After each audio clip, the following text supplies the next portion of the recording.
that when they that cheat, the case, Dolian? the thing is, I feel my personal perspective is I feel like men think that they cheat without emotions, whereas if the woman cheat on them, there has to be some type of emotion involved. So she cheat on me, that means that she has some type of feeling. Iran, I mean, I'm not saying that's you my cheat or I personal cheat. perspective. You know, But do you think on that level about their ego? About what Leon just said about if we think it's just because it's you guys think that connection. You think that on that women level, cheat Kieran? with No, we don't go that far. I promise you, Leon, most men don't think on that level. We don't. Most men don't think on that level. Coach, you'll forgive me because it's just a little fling, no emotional connection. No, it's not about forgiveness. We don't go that far. I feel like if you guys believe your woman was cheat on you, that there has to be, it cannot just be sex with her. There has to be some type of emotional connection between her and the person that she cheated with. It could be the situation. You know what it is? I feel like men crave intimacy because you guys are not dogs. You crave intimacy, but the only time you are able to express it or ask it or receive it is through sex, because you have not been trained to like see intimacy as holding hands, just hugging, affection. You're not comfortable because again, society make you feel like that's soft. Comfortably, I find, as far as I've seen in my life, not American men. Well, maybe not American men, but back American men, I see hold hands and lovey-dovey and public displays of affection. They're not doing it for them. I see it too. So how can we say that? I do feel like there are some guys who do show a lot of emotional, like the PDA. But you can tell there are people who really do like that. I feel like you can tell that environment. It's hard for us to say what men that just do really and don't like that. You have Scandinavian men who have a certain type of like personality and like from that part of the world. I feel it's hard to say men in general. When I speak men, I usually am referring to another thing. Yeah, and American men. And that's another thing. Even American men though is like, I don't know. I feel like from coast to coast it's so vastly different, or the way men operate in this country. Well, the rise of these red pill dudes. Life is scary. I don't know, man. But I see more of our Caribbean men subscribing to that kind of ideology. We're not thinking on that level. I promise you. But I mean, I think it plays into what is attraction. Yeah, but I also think it plays into what's your love language. So a lot of men, their love language is not affection, like showing affection with touching. Before you don't know that, before you cannot say that, you cannot say a lot of men their love language. No, I'm saying not every man has that as their love language, touching and stuff. Just like a lot of women, not all women have that as their love language. How could you possibly know that? We don't know. What?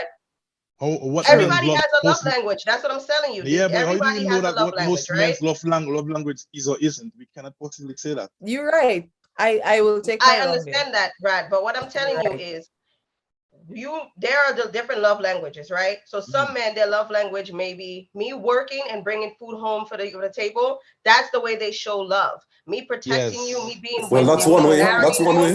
Me saying I love you that's their way of showing love. That's their way of showing intimacy. It may not be unless we interview every man, we're not gonna know which is which, right? So I have a question.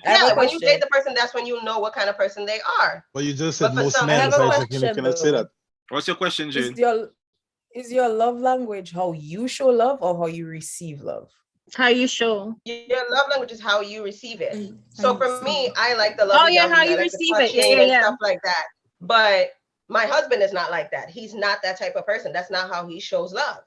So it's like, that's not his love language. That's my love language. So that's what I'm saying. Not everyone has that same thing where you're going to say, oh, you want a man that wants to do this, or, men just look at it as sex is their intimacy. That's not necessarily true.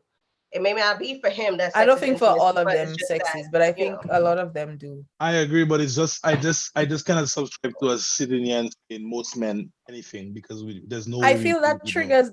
I'm not saying most men. I'm just saying like there's a love language for everybody. And I try my best not to say some men have women should or most women or women usually because there's no way. I'm of the opinion if it doesn't apply, let it fly. So even when men say women this, I'm like.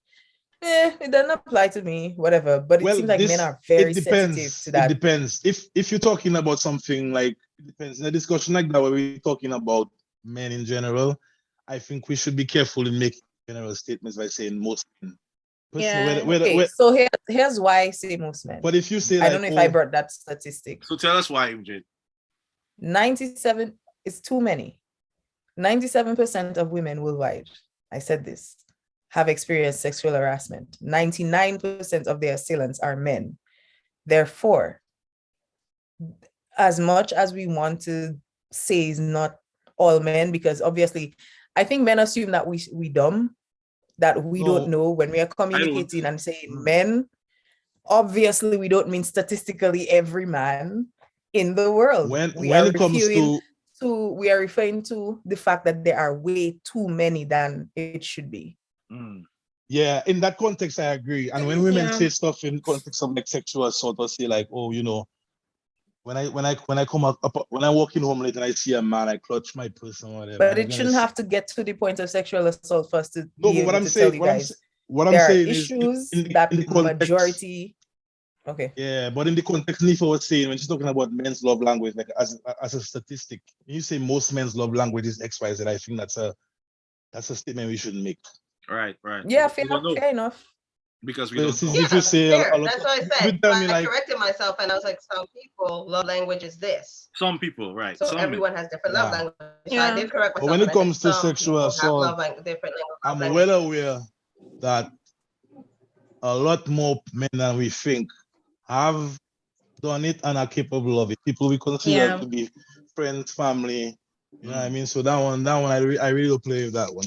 And what about the times when you yourself were guilty and you didn't realize you were? Do men ever stop and think like maybe I've been guilty of that? No, I mean, listen, in today's society, it's something I personally have thought about a lot. I think back to times when I may have been guilty of it and I've been a victim of it as well. I'm sorry about that. Well, you know, life. As a man, you just have to take it there. And that's what we're trying to tell you. You shouldn't have to. That's why we're trying to tell you. You really shouldn't have to, but in reality, you have to because okay, watch out, Jid. They're going to laugh at you. If all know so, Jack come back home and Jack tell you, boy, Jid, boy, a woman just there trying and touch me up, you'll probably think he's a man. Nope. Let me tell you that. Hold on. Let me tell you that. Only talking about that I keep that thing on me, bro. Only talking about theory. What I trying to show you there, the generalization. Yeah. If all know so, I come and tell nobody, boy, you know, a woman I was on the bus and a woman trying to pull down my sliders. Nobody will feel sorry for me. They will call you a Marco. Exactly. Which is why they'll call me a Marco, but it's true. But that's how society has portrayed it. Yeah, that's how society has it. Society has us thinking men are not, because they are men, they're not supposed to feel. But men are the ones who made those rules. Take advantage. It should be both ways. You see, but men made those rules, and until they break no. That is not a man-made rule. Well, sorry, when I say man-made, I talking about like no.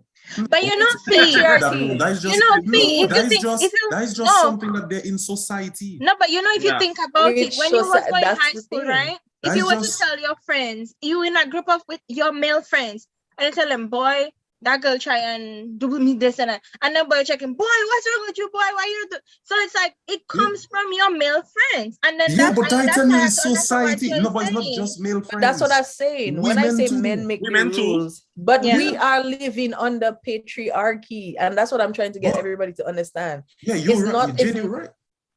It's not like when I say it's a man-made rule. I live under patriarchy. I agree with that. So it's not us that we did not make the status quo that the police ignore male victims. We are not the ones telling men you need to be tough and if anything happened to you, like chin up. We are not the ones who were telling men that you need to be this. Actually, that, and not quite true. No, boy, is that not quite true. Not quite true. A lot of women tell you, but and you see it, so that you thinking of. But women are just perpetuating what men have said is right. But even as a child, we stay quiet about them things. If a woman if in school, I remember in primary school, at the time a woman asked me to see my penis. That's so wrong. No, but I serious. No, I actually not joking. And if you see, a lot of boys have been sexualized too early. You see, trust me, I tell you, Yeah. See you go and you tell the teacher that, the teacher probably slap you in the head. It's like, boy, go and be a man, boy. So when I say men have made those rules, I'm not talking about men now. I'm talking about the men who enslaved people, brought them here, and established a status quo that we are now following.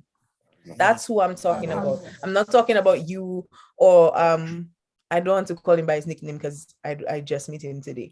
But I'm not talking about any of the gentlemen on this cause. I'm talking about the structure that we were born into. The rules, the societal rules were made by men.